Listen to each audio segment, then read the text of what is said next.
In this video, I want to give you a brief overview about all these semi-modular connections that you will find on the Moog Grandmother with some real-life use cases. And let's start with the arpeggio and sequencer section and with the gate out. The gate out will send a control voltage signal as soon as you're pressing a key and as long as you're pressing a key. An easy use case, for example, would be to patch this into the cutoff in of the filter, and now we are changing the cutoff as soon as we are pressing a key. And you are not really able to hear this because we are pressing a key, a note, and as soon as we let go, the note will fade out. But if you give it some release, you can hear that the filter is closing and jumping to its initial value that we've set with the cutoff. Another use case would be to patch this into the sync in of the modulating oscillator, and what this will do is forcing the waveforms to restart, so we are getting precise modulation. I think a great way to hear this is the pitch modulation. So if we send this to the pitch,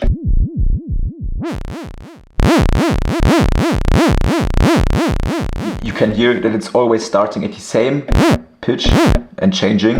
If we wouldn't do this, with each new key press, we are basically in a random value of the waveform. And if you patch it into the sync in, we are able to make it start from the beginning. The keyboard out will send control voltage based on the keys we are pressing, and it's kind of the same than the keyboard tracking. We could, for example, simply patch this into the filter cutoff, and now it would essentially do the same as the keyboard tracking. So lower notes will open the filter less compared to higher notes.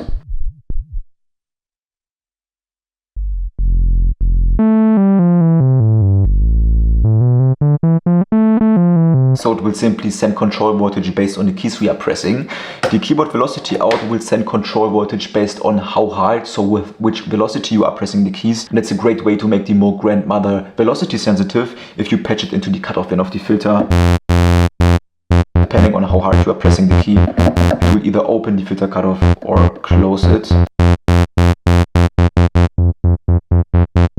The rate-in of the modulating oscillator lets us synchronize the LFO speed to a different value, or what we could also do is go from the attenuator output, and now you could use the attenuator knob to set how fast or slow the rate should be. And you might be asking, why do you need this?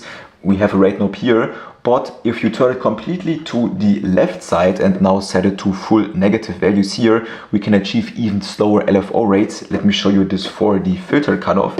Let's first do it with a little bit faster rates. If we turn it down really slow, you can see in here the filter will open slowly and close slowly. But with negative ranges in the rate-in, we can make these LFO cycles basically minutes long.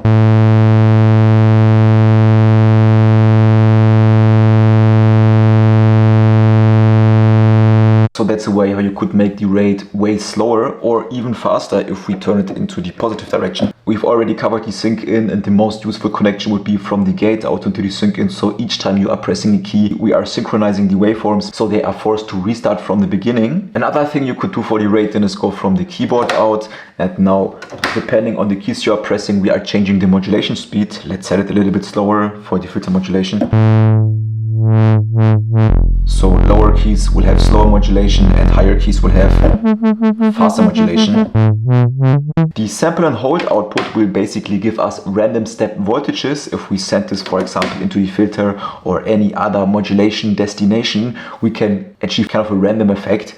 So let's do this for the filter cutoff. We don't need any modulation here because the connection is directly patched into the filter. And now it's opening in a random step way.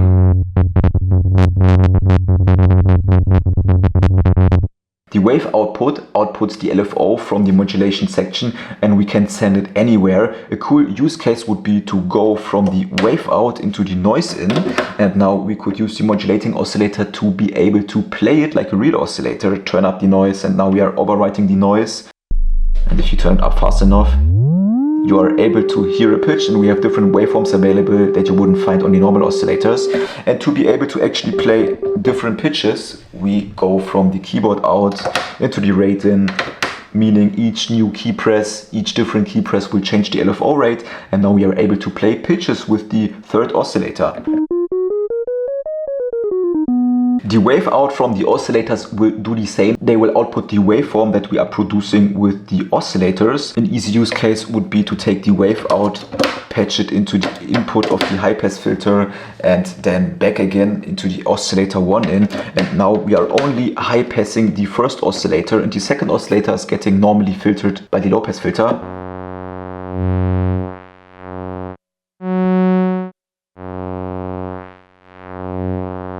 And because the mixer is internally routed into the low pass filter, we would also filter out the first waveform with the LFO, but we have a high pass filter patched in. The pitch in of both oscillators let us change the pitch. An easy use case would be to go from the attenuator output into the pitch in, and now you are able to use the attenuator knob as a pitch knob basically. The pulse width modulation in will change the pulse width of the waveform, but it's only possible for these two boxed waveforms, so for the square wave and for the pulse wave. And we could change how wide or narrow the pulse width is. And instead of pulse width modulation that we could apply with the LFO, we can set fixed pulse width values with the output from the attenuator into the PMV in. Same for the other waveform, but you have to be careful. If you drive it up too much, the waveform is so narrow that we are basically not able to hear any sound.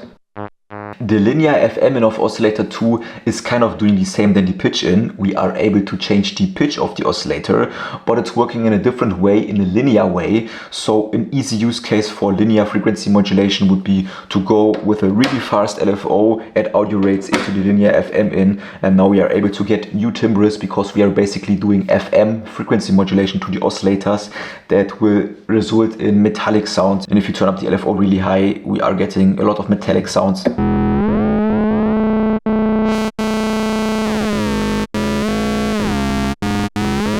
It's kind of hard to master frequency modulation and to actually get good sounds out of it, so here's a quick tip. Make sure that you are fine-tuning your rate, so the speed of the modulating oscillator, and to fine-tune you can press Shift and are able to move in smaller values.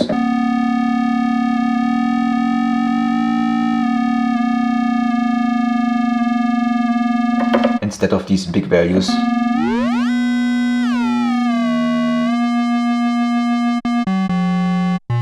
Another trick to make the linear frequency modulation work a little bit better is to track the modulating oscillator by going from the keyboard out into the rate in again, and now we can get more locked in frequencies,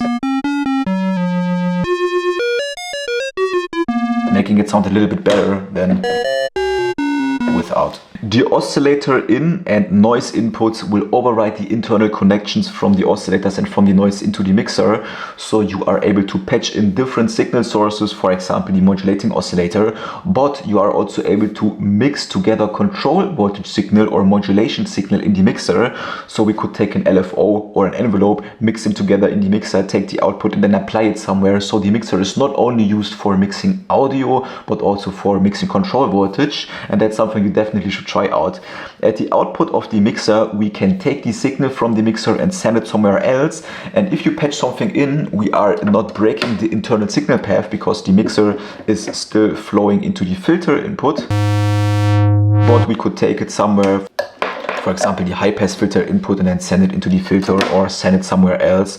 But if nothing is patched into the input of the filter, the mixer output is still routed to the filter internally. A really cool use case would be to go into the high pass filter input, then into the Mult. We don't have to make a manual connection because it's already routed internally. Then go from the output of the filter into the Mult again, and then we're taking another cable and sending it into the VCA in. And now we've patched the filters in parallel instead of series and are able to create a notch type filter, where we are removing frequencies in the middle of the sound. And we've already used the Mult for some patches now. What the Mult is doing, it will multiply the signals we are sending into it. So if you take, for example, the LFO, send it into the Mult, we have 3 more copies available that we can send somewhere else, so we can distribute them somewhere else. But the Mult also has a hidden feature. It's able to merge audio signals. And we've done this in the patch before where we've created the parallel notch type filter. But if you want to cleanly merge audio signals with the Mult, we are only able to use a few output jacks, for example, the wave output, the the mixer output, the high pass filter output and the low pass filter output. These are the signals that we can merge cleanly together in the Mult to then send it into the VCA in. You are also able to mix control voltage signals. It would be possible, but they are not cleanly merged or mixed. So if you want to mix or merge control voltage signals, use the mixer instead. I think we don't have to talk about the high pass input and output. If you patch something in, we are able to high pass the audio signal path, but you would also be able to high pass the control voltage signal path. So if you would patch in an LFO into the high pass filter, we are able to high pass the modulation signal to kind of narrow the range it's working in. If you send something into the attenuator input and then into the output, we are able to change the modulation depth of the signal. So you could send it into the filter cutoff, and now the attenuator can set how much depth we want for the modulation. And because the attenuator is also an attenuator, means we could also flip signals into the negative. So we could take the envelope signal and flip it in the attenuator instead of going out of the negative envelope out. And the attenuator kind of works like the modulation wheel now that lets us set the modulation depth. But there is a cool hidden trick that the attenuator can do, and we've done this before in the patch. If nothing is patched into the input of the attenuator, it will output steady voltage, and we are able to use the attenuator kind of as a hidden knob. And if you would patch it, for example, into the cutoff in, you are able to use the attenuator to change the cutoff, and we've done this before with the pitch of oscillator 1 or with the pulse width of oscillator 1. So if nothing is patched into the attenuator, it works like a hidden knob. The internal signal path of the Moog Grandmother is going from the mixer output into the filter input. So if something is patched into the input of the filter, we are breaking this normal signal path. Use case would be to go, for example, from oscillator 1 out into the input of the low pass filter, then through the output into the oscillator 1 in, so only oscillator 1 will be low passed. Let's do the same for the oscillator 2. Let's send it through the high pass filter back into the oscillator 2 input. Because the internal connection from the mixer is broken, we are only able to hear the first oscillator. Even if we turn up the second oscillator, we are only able to hear the first oscillator because the filter is now automatically flowing into the VCA. If you want to be able to hear both oscillators, so the first low pass oscillator and the second high pass oscillator, we would go from the mixer output into the VCA in. And now each oscillator has its own filter.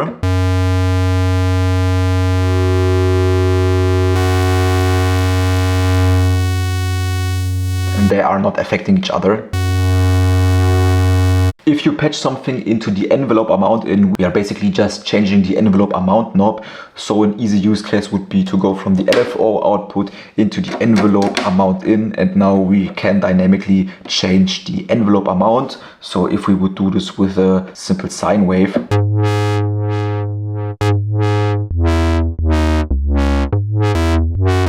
we can get different envelope amounts. If you patch something into the cutoff in, we are essentially changing the cutoff of the filter. If you would patch it from the LFO into the cutoff in, we are getting a cutoff modulation. But to be honest, you don't need that connection because we have a pre-routed connection here. But if you patch something into the cutoff in, it will make it possible for us to automatically move the cutoff. I think the output of the low pass filter is also pretty clear, but we could do a simple patch by going from the output into the high pass input and from the high pass input directly into the VCA. And now we've patched the filter in series, creating a band pass filter, but the low pass filter comes first and the high pass filter comes second. So the mixer is internally routed into the input of the low pass filter. We are filtering out the signal, sending it into the high pass filter, filtering it again, and then into the VCA in. We could also do it the other way around, also creating a bandpass filter by going from the output into the input of the high pass filter, and like this. And now we don't have to do any output connections. And we've basically created a similar sound, just that the filters are now in a reverse order. If you patch from the envelope output, we can take the signal that the envelope is generating and send it somewhere else. Let's go through the attenuator into the pitch in of oscillator 2. And I really like to apply this to hard synchronization. So if we hard sync the first oscillator, set a little bit of modulation depth with the attenuator, you can get these hard sync sweeps based on the envelope. The other envelope out will basically do the same, just in a negative way, so we could just flip the modulation. You could either do this by going from the negative envelope out, but you could also take the positive envelope out, send it through the attenuator, turn it into the negative direction, would basically do the exact same than just going from the envelope out. Each time you are pressing a key, so basically creating a gate signal, the envelope gets triggered, so we are able to actually hear what the envelope is doing. So the gate out is internally patched into the trigger input to make the envelope start as soon as we are pressing a key. But what we could also do is take the wave out, send it into the trigger in, and now we can get repeating triggers of the envelope based on the rate.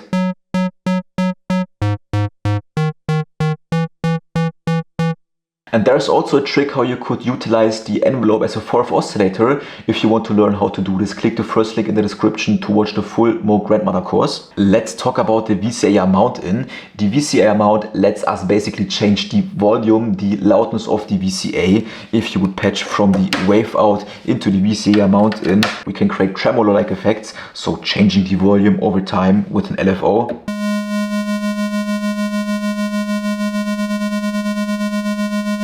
The VCA is kind of the last instance of the synth before we are outputting the signal to the speakers, and we've used this a few times before, for example when we've created different filter variations, and that can be used to just send the signal straight to the outputs. And you could also just patch in an oscillator into the VCA in, and now we've completely bypassed the first oscillator from the mixer and from the filter. It's directly going into the VCA.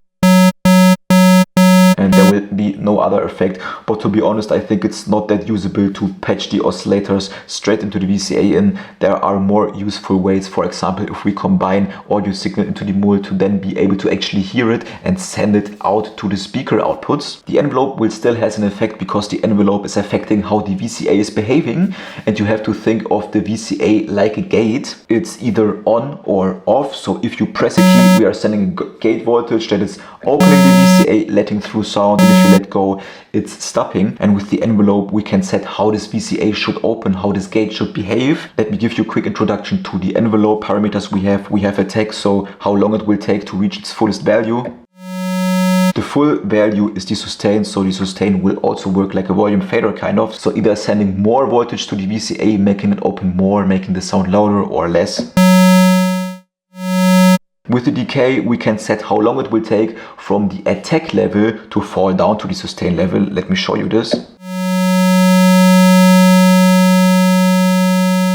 So we are reaching the full level after the attack phase is done. Then the decay will kick in and it's fading to the level we've set with the sustain. And if we don't have the decay, it will instantly fall to this level.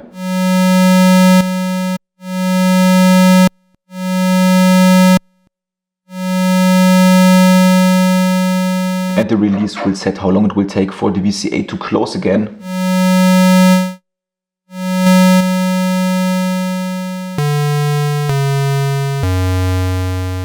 Every signal that is going into the VCA, either with the internal connections or by patching it into the VCA, is then going into the reverb automatically. So the reverb is the last instance before the sound is going out of the outputs into the speakers or headphones. And if you just turn up the reverb, the whole signal chain, everything from the VCA is going into the reverb. But we are also able to send only one oscillator into the reverb. And what I like to do is going from one oscillator into the high pass filter input and then sending it into the reverb in. And now only the second high passed oscillator is inside the reverb.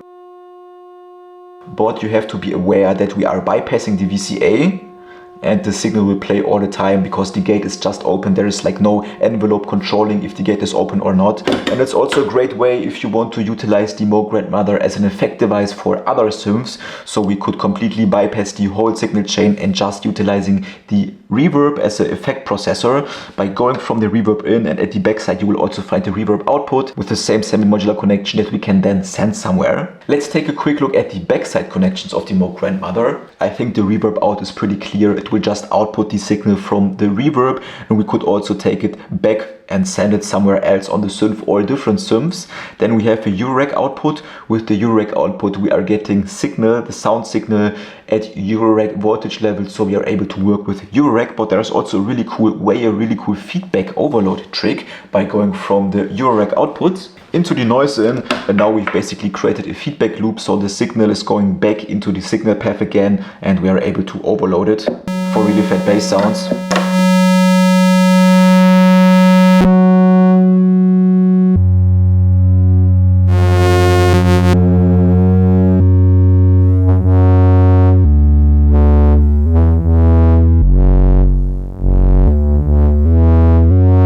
At the backside you will find the clock input and the clock output. This is referring to the arpeggio and sequencer clock or tempo. The input makes it possible to synchronize the arpeggio and sequencer to different semi-modular synths. And with the output we can take the tempo, the clock signal from the arpeggio and sequencer and send it somewhere else, either to different semi-modular synths, but there's also a cool trick by going into the rate in from the clock out.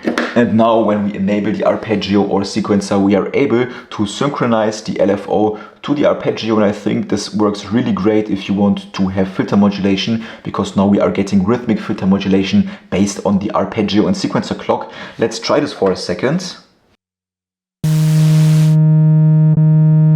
Turn on the arpeggio so it's working.